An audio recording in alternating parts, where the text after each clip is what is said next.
O Senhor esteja convosco.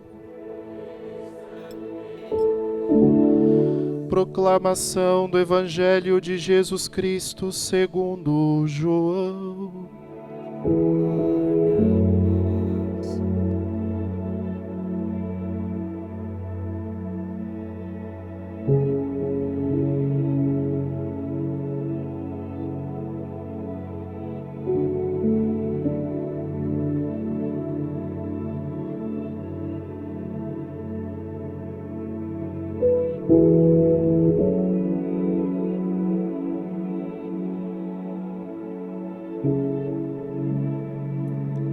No princípio era a palavra, e a palavra estava com Deus, e a palavra era Deus. No princípio estava ela com Deus. Tudo foi feito por ela, e sem ela nada se fez de tudo o que foi feito. Nela estava a vida, e a vida era a luz dos homens. E a luz brilha nas trevas, e as trevas não conseguiram dominá-la. Surgiu um homem enviado por Deus, seu nome era João. Ele veio como testemunha, para dar testemunho da luz, para que todos chegassem à fé por meio dele. Ele não era a luz, mas veio para dar testemunho da luz, daquele que era a luz de verdade, que vindo ao mundo ilumina todo o ser humano. A palavra estava no mundo, e o mundo foi feito por meio dela, mas o mundo não quis conhecê-la. Veio para o que era seu, e os seus não a acolheram. Mas a todos que a receberam, deu-lhes capacidade de se tornar filhos de Deus, isto é, aos que acreditam em seu nome, pois estes não nasceram do sangue, nem da vontade da carne, nem da vontade do homem, mas de Deus mesmo. E a palavra se fez carne e habitou entre nós. E nós contemplamos a sua glória, glória que recebe do Pai como Filho unigênito, cheio de graça e de verdade. Dele, João dá testemunho clamando: Este é aquele de quem eu disse: O que vem depois de mim passou à minha frente, porque ele existia antes de mim. De sua plenitude todos nós recebemos graça por graça. Pois por meio de Moisés foi dada a lei, mas a graça e a verdade nos chegaram através de Jesus Cristo. A Deus ninguém jamais viu, mas o unigênito de Deus, que está na intimidade do Pai, Ele nolo deu a conhecer. Palavra da salvação.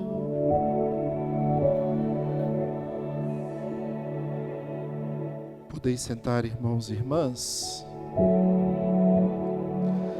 Amado povo de Deus, vocês sabem, como eu sei, a quantidade de crise que a humanidade tem vivido nos últimos tempos.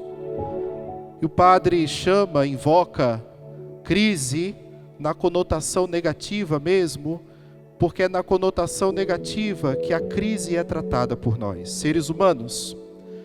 Nós estamos sendo educados a ver o tema, a palavra crise, como algo negativo. E o padre diz isso porque a origem da palavra não foi para ter uma conotação negativa. Na verdade, a origem da palavra crise, ela não tem juízo de valor, ela não é negativa nem positiva, ela na verdade é uma palavra de origem grega que diz que é o momento, a crise é um momento oportuno em que o ser humano está sendo desafiado a tomar uma decisão na vida. E aí, pode ser positiva ou negativamente. Mas, no geral, nós podemos ver na origem da palavra crise algo muito bom. Porque qual é o ser humano que não precisa tomar uma decisão na vida? Sobretudo, qual é o ser humano que não precisa tomar uma grande decisão na vida ou grandes decisões na vida? Agora imaginem a crise da palavra que vivemos, a crise do discurso que vivemos, a ponto de existirem inclusive filósofos existencialistas que condenam a linguagem atual e não a chamam de discurso, a chamam de um palavrório. São palavras ditas sem sentido, não tem ideias concatenadas, não tem conexões afins, a ponto de nós ouvirmos e acabar aceitando só para parar de ouvir. Porque as coisas que são sem sentido, elas ferem a nossa audição. Nós não fomos criados por Deus para essa desarmonia de falta de sentido que existe no mundo. Nós fomos criados com sentidos que precisam ser refinados na medida em que nos convertemos. Então, quanto mais ideias, conceitos, sem sentido, vazios, mais isso fere a nós. Acontece que estão querendo que nós aprendemos a viver assim, com coisas vazias de sentido, em nome de uma série de questões. Hoje nós temos discursos que manipulam, hoje nós temos discursos que não dizem nada, hoje nós temos palavrórios que realmente nos cansam, nos ferem, e nós vamos admitindo que isso aconteça na nossa vida. É uma crise, nós poderíamos falar que é uma crise de linguagem que a gente vive, uma crise de discurso, uma crise de comunicação. A grande verdade é essa. E aí nos deparamos com o prólogo de São João, neste dia de Natal, que você pode achar que foi uma repetição de palavras, e não foi. São João, inteligentemente, insiste num tema muito importante, na palavra, o Verbo. O Verbo que se encarna, a palavra do Pai, a palavra verdadeira, o discurso concreto, real e existencial. A palavra que chancela, que valida, que justifica e que é critério para todas as outras palavras, para todos os outros discursos que temos na nossa vida.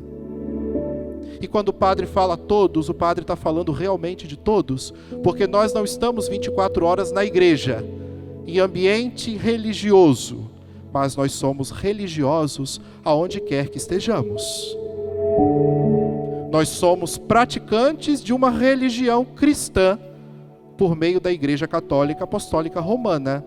Então, assim somos no território religioso ou aonde estamos, porque a nossa presença como seres humanos religiosos, católicos, também torna aonde quer que estejamos religioso, porque nós podemos dar sentido aonde quer que estejamos, na nossa sala de aula, na faculdade, na escola. Nós podemos dar um sentido religioso para o que fazemos no nosso local de trabalho, nos outros tantos lugares que frequentamos, nas viagens que ainda vamos fazer para fim de ano, para férias.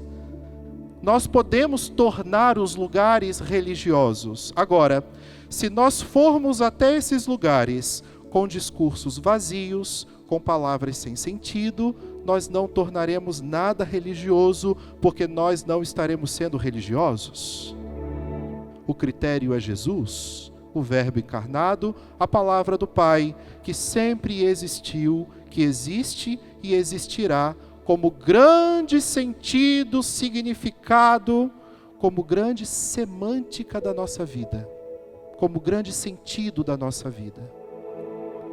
Em outras palavras, João, através de 3 institutos importantes, a verdade, que é luz, que dá a vida, testemunhada por João Batista, diz para nós o que nós precisamos prestar bastante atenção quando comunicamos alguma coisa para alguém.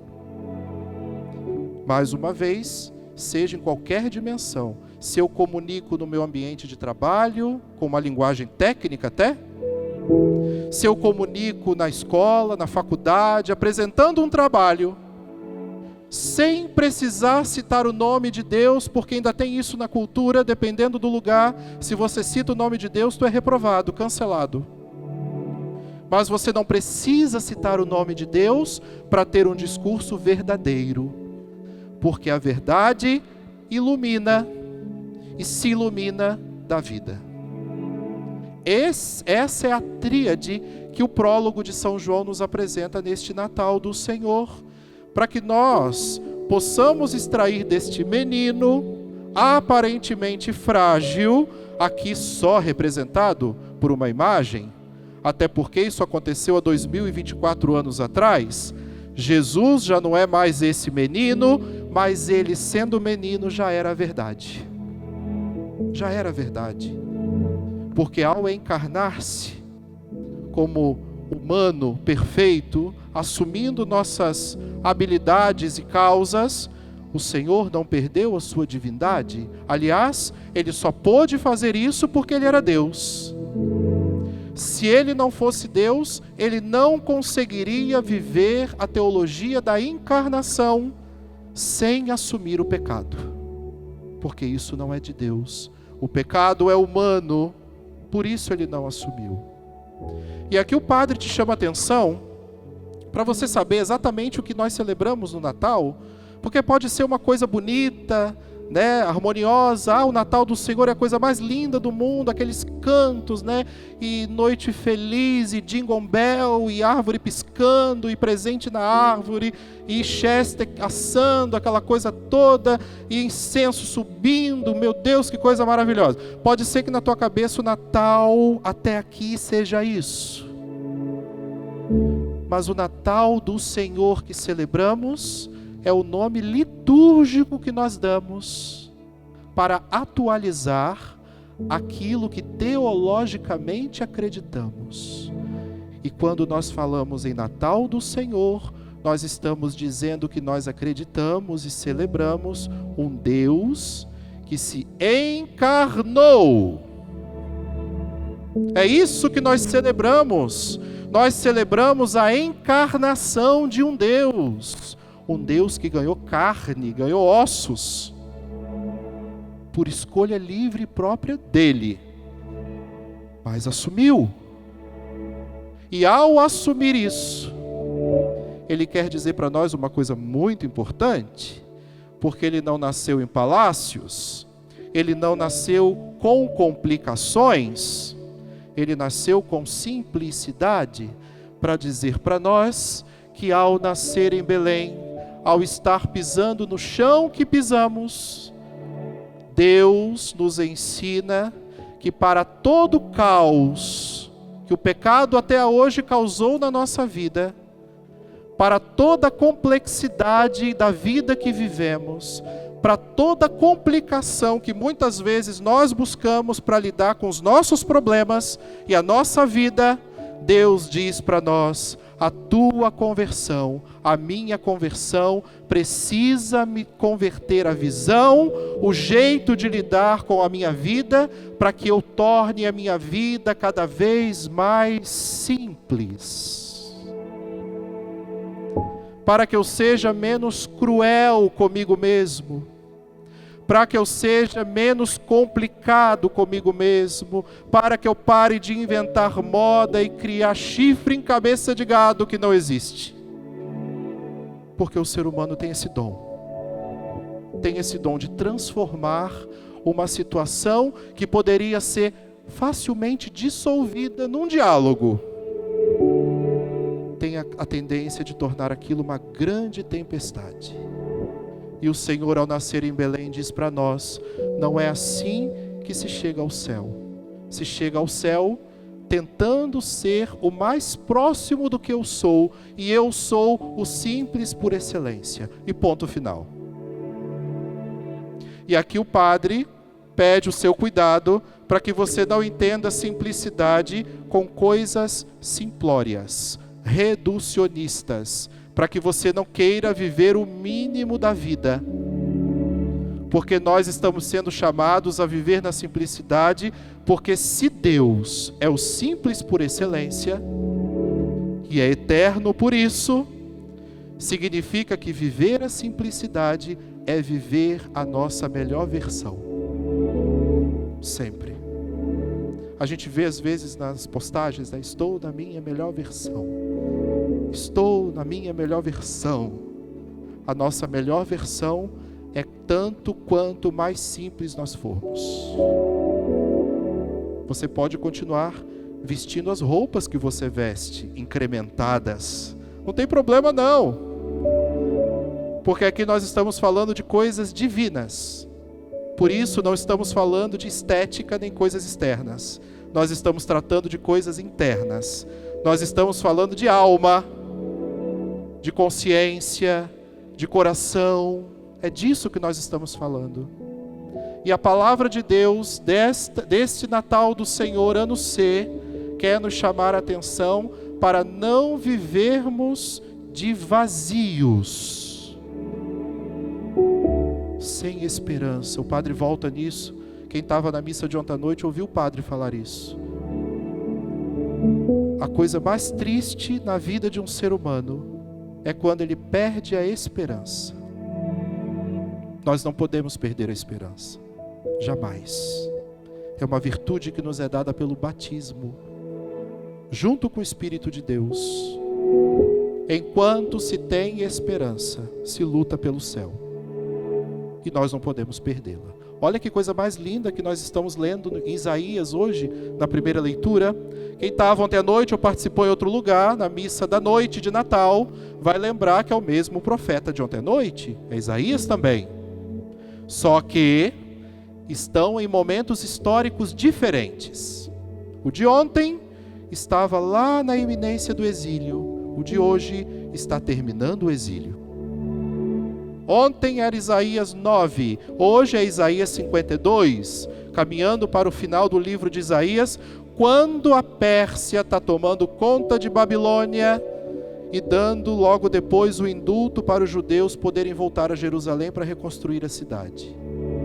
O que há de comum entre os dois momentos históricos? A palavra que o profeta anuncia. A palavra que o profeta anuncia é a palavra que fala de um Deus presente, de um Deus preocupado, de um Deus sensível, de um Deus que está olhando, cuidando e salvando o seu povo, tanto lá quanto cá. Então, meus irmãos e irmãs, não nos percamos em discursos vazios que querem alimentar em nós coisas sem sentido. O nosso discurso só tem sentido quando o nosso discurso fala de verdade, da verdade que ilumina e que dá vida, e a nossa verdade é Jesus Cristo. Ele é o nosso critério, Ele é a nossa forma. Ele é a forma do que temos que viver e fazer. O seu discurso é o padrão. Já que nós falamos hoje tanto de padrões, o ser humano hoje busca viver padrões para agradar A ou B. O nosso padrão é Jesus Cristo. E é tão interessante, porque se o padrão é Jesus Cristo, e Ele salvou a todos, significa que o padrão de Jesus é não ter padrão. Todos cabem no padrão que é Jesus, que é a pessoa de nosso Senhor. Vocês percebem como que a lógica cristã é completamente inversa à cultura que vivemos? E você deve estar pensando, como é que eu vou viver dessa maneira, meu Deus? Vou ter que ficar trancado na igreja. Não, não fica trancado na igreja. Você tem que ajudar as pessoas que lidam com você a entender isso. pela vida que você tem, pela vida que você leva. Então vamos pedir a Maria, nossa mãe, em primeiro lugar, que ela interceda ao Espírito, para que o Espírito Santo tenha feito com que você mais tenha compreendido o que é o Natal do Senhor. Porque a encarnação de Deus significa Deus tocar a sua vida e a sua história. Isso é Natal. Natal é o toque de Deus na sua vida e na sua história. Se não for assim, não é Natal. É uma festa comercial inventada para você. E você está engolindo. Porque Natal para nós não é isso. Maria, nossa mãe, interceda por nós. Junto com São José, figurativamente hoje, estão lá na manjedoura, olhando para seu filho, que eles possam apresentar também o nome de cada um de nós a Deus, para que nos guarde da falta de fé e de esperança. Louvado seja nosso Senhor Jesus Cristo.